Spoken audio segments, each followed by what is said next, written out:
Hadirin jamaah Jumat rahimakumullah, ada 3 kejahatan yang kita dibimbing oleh Allah melalui nabinya untuk supaya 3 kejahatan itu tidak kena pada kita, selalu berta'awudz kepada Allah. Harus selalu minta perlindungan kepada Allah dari 3 kejahatan tersebut. 3 kejahatan itu sebetulnya merupakan rincian dari 1 kejahatan utama, yakni min syarri ma khalaq. Kita dituntut untuk a'udzubillah. Di situ Allah diterjemahkan sebagai fungsinya a'udzu birabbil falaq. Kita berlindung kepada Allah, diminta untuk berlindung pada Allah dari segala kejahatan makhluk. Bagaimana makhluk-makhluk itu berbuat jahat? Disebutkan di situ ada 3 kemungkinan perbuatan jahatnya itu. Yang pertama disebutkan min syarri ghasikin idza waqab. Yang kedua min syarrin nafasati fil uqad. Yang ketiga min syarri hasidin idza hasad. Muhammad bin Shalih Al-Utsaimin dalam tafsirnya sampai sempat menegaskan, kok istilah syarrun itu terus diulangi. Apa maknanya? Maknanya, sebab ini adalah sumber utama kejahatan yang menjadikan manusia tercerai-berai, terpecah belah. Dan kemudian umat Islam bisa lemah, menjadi sasaran jajahan dari kejahatan-kejahatan tersebut. Kejahatan pertama disebutkan di situ min syarri ghasikin idza waqab. Gosik itu artinya gelap gulita. Kita ingat saja ayat yang terkait dengan salat malam. Aqimis sholata liduluki syamsi ila ghasaqil lail. Malam yang gelap gulita itu bagian dari waktu untuk kita salat malam. Tapi di sini bahasanya min syarri ghasikin idza waqab. Dari kejahatan, kegelapan, apabila kegelapan itu menerpa kita. Dulu para ahli tafsir suka menerjemahkan min syarri ghasikin idza waqab itu kejahatan yang dilakukan pada waktu gelap gulita itu gelap malam. Lantaran apa? Lantaran pada saat itu kegelapan malam itu suasana atau waktu yang orang lain tidak bisa meneliti. Orang lain tidak bisa melihat. Orang lain tidak bisa mendeteksi. Orang lain tidak bisa memantau. Orang lain tidak bisa mengawasi. Tidak bisa mensupervisi. Itulah gambaran ghasikin idza waqab. Para ahli tafsir sekarang, umpamanya Muhammad bin Shalih Al-Utsaimin atau Al-Munir Wahbazuaili atau tafsirnya Pilih Dalil Quran atau juga tafsirnya Tafsir Al-Marogi. Bahasa min syarri ghasikin idza waqab tidak hanya dalam pengertian kegelapan malam, kejahatan itu muncul, tapi kedudukan, suasana, posisi, jabatan yang posisi-posisi itu tidak bisa terpantau oleh orang lain. Biasanya posisi yang tidak terpantau oleh orang lain itu posisi paling atas, top management, top leadership. Itu posisi-posisi itu biasanya waktu berbuat jahat itu ada gambaran dalam hatinya, toh tidak ada orang yang melihat, tidak ada yang mengawasi, tidak ada yang menginspeksi. Lantaran itu kejahatannya sewenang-wenang. Tapi dalam bahasa qul a'udzu birabbil falaq, akan datang waktu subuh yang menggantikan kegelapan, segelap apapun kejahatan itu, sampai tidak bisa terlihat, termonitor, terdeteksi oleh orang lain, pasti suatu waktu akan terlihat juga. Pasti suatu waktu akan terdeteksi juga, terawasi juga, termonitor juga, tersupervisi juga. Betapapun pada saat berbuat jahatnya, dia merasa ada dalam posisi paling tinggi, paling hebat, paling terbelakang, karena itu tidak ada lagi yang di belakang yang melihatnya, dan karena itu berbuat jahat sewenang-wenang. Tapi dengan bahasa qul a'udzu birabbil falaq akan ada masanya waktu subuh di mana waktu itu akan membuka tabir kegelapan menjadi keterang benderangan. Apa implikasi dari ayat ini? Implikasi moralnya ialah bahwa dalam keadaan sesembunyi apapun jangan ada niat berbuat jahat. Dalam keadaan segelap apapun jangan ada kemauan berbuat jahat. Jangan ada pikiran berbuat jahat. Jangan ingin mencari keuntungan dengan berselingkuh pada nilai-nilai moral dan etik. Jangan. Sebab apapun ujungnya tadi. Qul a'udzu birabbil falaq. Kita berlindung kepada Tuhan subuh. Di mana kegelapan itu nanti akan hilang. Diganti dengan keterang benderangan. Sebetulnya seorang presiden. Dengan kepresidenannya dia bisa berbuat sewenang-wenang, berbuat gelap, mencari itu, mencuri itu, mensahkan ini, mensahkan itu. Suatu waktu pasti akan ketemu juga. Suatu waktu akan terbongkar juga.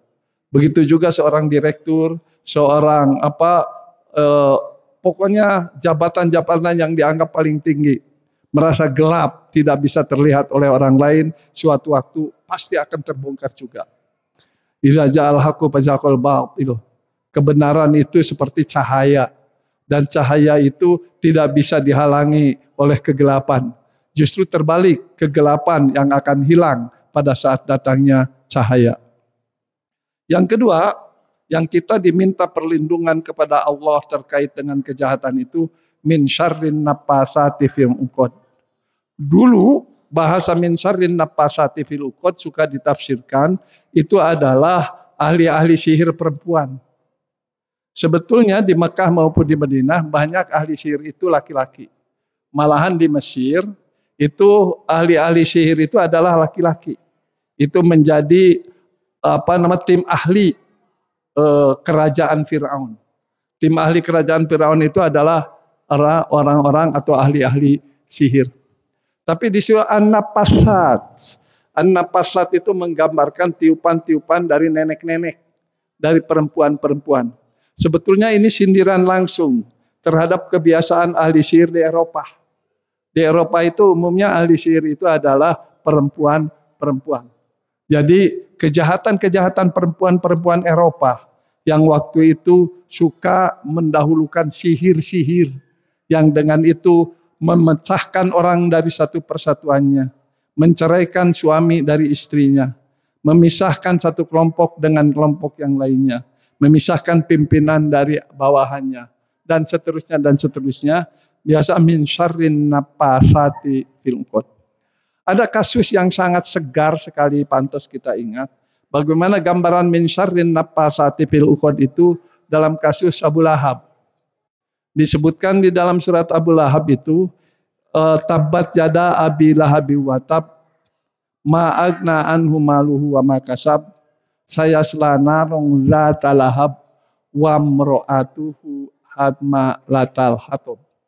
Istri Abu Lahab lah yang membawa kemana-mana kayu bakar fitnah, kayu bakar kebohongan, kayu bakar kedustaan dengan ucapan-ucapan yang manis tapi di dalamnya itu tersembunyi niat-niat jahat dan kejahatan-kejahatan yang sepertinya tatkala berhadap-hadapan manis, bagus, senang, enak, nyaman, tapi sebetulnya di balik kenyamanan, di balik manis kata-katanya itu terdapat racun-racun berbisa yang sangat membahayakan. Dan justru sekarang pantas saudara-saudara ingatkan, jamaah Jumat ingatkan, sekarang musim an-naffasat fil uqad. Musim mencerai-beraikan tali-tali silaturahim, mencerai-beraikan tali kekeluargaan, tali-tali kekerabatan diceraikan, dan yang menceraikannya yang an-naffasat fil uqad itu bentuknya ada di HP, bentuknya ada di Instagram, bentuknya ada di medsos, bentuknya ada di video-video, di macam-macam. Itu medsos-medsos kadangkala itu menjadi bagian an-naffasat fil uqad. Satu kelompok menjadi bermusuhan dengan kelompok lain lantaran tadi ada wamro'atu hammalatal hatab. Perempuan-perempuan dalam pengertian orang yang tidak berani bertindak secara terbuka, tapi tindakannya di belakang. untuk kemudian dia menusuk dari belakang, menjadikan orang yang di depannya celaka berhamburan. Ma'asyiral jamaah rahimakumullah, min syarrin nafasati fil uqad, dulu itu diinterpretasikan dengan tukang sihir. Apa itu tukang sihir? Tukang sihir kalau menurut kaidah-kaidah bahasa Arab disebutkan adalah orang yang menjadikan orang yang berbuat tapi tidak diketahui sebab-sebabnya. Dan lantaran itu kemudian orang-orang jadi terpengaruh, terperosok kepada kejahatan sampai tidak tahu siapa ini biang keladinya. Dalam bahasa lugawi disebutkan kullu amrin yahfa sababuhu. Setiap hal yang tersembunyi sebab-sebabnya itulah gambaran sihir. Tahu-tahu orang jadi terpisah, tahu-tahu orang jadi bertengkar, tahu-tahu orang jadi saling bermusuhan. Karena ada isu-isu, ada omongan-omongan, ada hoak-hoak, ada kedustaan-kedustaan, ada fitnah-fitnah di belakang. Yang kadang-kadang kita tidak tahu dari mana sumber fitnah itu. Itulah gambaran yang disebutkan min syarrin nafasati fil uqad, yang pada tafsir-tafsir dulu suka diterjemahkan dengan sihir. Ma'asyiral jamaah rahimakumullah, lantaran itu termasuk an-nafasat fil uqad, tiupan-tiupan yang akan mencerai-beraikan ikatan-ikatan silaturahmi, mencerai-beraikan ikatan-ikatan kekeluargaan, mencerai-beraikan ikatan-ikatan kekelompokan, kesamaan, dicerai-beraikan dengan an-nafasati fil uqad. Sekarang kadangkala yang bisa menceraikan itu omongan-omongan para pejabat tinggi, omongan-omongan orang yang ternama, omongan-omongan yang mempunyai posisi-posisi hebat, omongan-omongan orang yang sekali ngomong bisa dipercaya oleh orang lain. Dan kadangkala posisi-posisi hebat yang dipercaya omongannya itu, walaupun omongannya itu hoaks, salah, dia membela kejahatan, itu disimbolisasi oleh simbol-simbol keagamaan. Bisa jadi namanya ulama, bisa jadi namanya kiai, bisa jadi namanya ustadz, bisa jadi gelar-gelarnya gelar-gelar keilmuan tinggi. Namun lantaran terperosok oleh hal-hal yang sifatnya duniawi, dia dengan mudah saja menggantikan sesuatu yang haram jadi halal. Karena itu jangan lupa, seorang filsuf menyatakan bahwa zihabul Islam di arba'ati asnaf. Hancurnya Islam itu oleh 4 kelompok. Dan kelompok pertama yang disebutkan itu adalah al-alim, orang yang pintar, yang biilmihi la ya'mal, tapi dengan ilmunya itu dia tidak mengamalkan ilmunya. Kalau orang pintar tidak mengamalkan ilmunya, sama saja amalnya itu dengan orang bodoh. Mengapa? Sebab kepintarannya itu tidak dimanfaatkan. Di kitabnya Sibaweh sampai menyatakan, al-alimu biilmihi lam ya'malan, mu'adzabun min qabli ubadil wasan. Orang pintar yang tidak mengamalkan keilmuannya, mu'adzabun min qabli ubadil wasan, akan diazab oleh Allah sebelum Allah mengazab para penyembah-penyembah berhala. Jadi kejahatan utama itu kadang-kala munculnya bukan dari orang bodoh, bukan dari orang kampung, orang pinggir, tapi kejahatan utama yang paling membahayakan justru al-alimu bi ilmihi lam ya'malan. Dari ilmuwan yang dengan ilmunya dia tidak membimbing amalnya dengan keilmuan, tapi amalnya itu justru bertentangan dengan ilmunya. Karena itu dalam Sibaweh sampai mengatakan tadi, al-alimu bi ilmihi lam ya'malan mu'adzabun min qabli ubadil wasan. Dan Imam Syafi'i menegaskan dalam dewannya juga begitu. Al-alimu bi ilmihi lam ya'malan mu'adzabun min qabli ubadil wasan. Imam Syafi'i sampai menyatakan begitu juga. Jadi betapa bahayanya, dan kita harus hati-hati menghadapi omongan-omongan pemecah belah itu, walaupun dia punya gelar-gelar keilmuan tinggi yang dalam simbol-simbol keagamaan kadangkala lebih mudah mendapatkan kepercayaan orang. Karena lebih mudahnya mendapatkan kepercayaan orang lain, kadangkala itu dijadikan alat oleh orang pemecah belah supaya keluar dalil, supaya keluar penguat gitu. Malah dalilnya dipakai hadis, memakai ayat Quran. Jadi qaulul haqqi li rajulin fardin.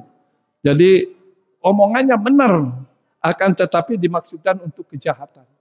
Contoh, ada orang merebut tanah pihak lain. Orang merebut tanah-tanah yang lain. Kemudian didalili, boleh saja kalau seandainya tanah itu tidak dimanfaatkan, direbut oleh pihak lain. Kan itu kejahatan luar biasa. Dan yang ngomong begitu kadang-kala ilmuwan. Ilmunya ilmuwan agama lagi. Itu satu hal yang harus kita perhatikan. Dari sisi min syarrin nafasati fil uqad. Kejahatan tiupan-tiupan dalam bentuk kata-kata, dalam bentuk omongan, dalam bentuk tulisan. Bisa jadi dalam bentuk buku, dalam bentuk jurnal, dan macam-macam yang bisa disampaikan informasinya kepada pihak lain. Bisa jadi secara normatif seperti benar, tapi ditempatkan dalam suasana tertentu, justru itu jadi bagian kejahatan yang utama. Ma'asyiral jamaah rahimakumullah, semakin banyak alat-alat informasi yang kita lakukan, kita terima, kita pakai, barangkali pantas kalau kita semakin hati-hati, jangan sampai terperosok kepada min syarri ghasikin idza waqab, omongan-omongan yang tersembunyi tapi di dalamnya mengandung bibit-bibit pemecahan, bibit-bibit kehancuran. Wa min syarrin nafasati fil uqad, harus hati-hati dari tiupan yang lemah lembut, dari omongan yang sopan dan santun, akan tetapi sebetulnya bermaksud untuk memecah belah umat, memecah belah kesatuan umat Islam, memecah belah persatuan kaum muslimin. Ma'asyiral jamaah rahimakumullah, peringatan dari Allah terkait dengan surat Al-Falaq ini pantas kita renungkan bersama-sama, dan nanti jangan lupa di rumah masing-masing sampaikan kepada istri dan anak kita, terutama yang sudah besar yang biasa membawa HP itu, supaya apa? Supaya terjaga, jangan sampai umat Islam itu mudah dimurtadkan, dikafirkan, dimunafikkan, difasekkan oleh orang-orang pengisi informasi-informasi yang tidak benar itu. Barakallahu li wa lakum.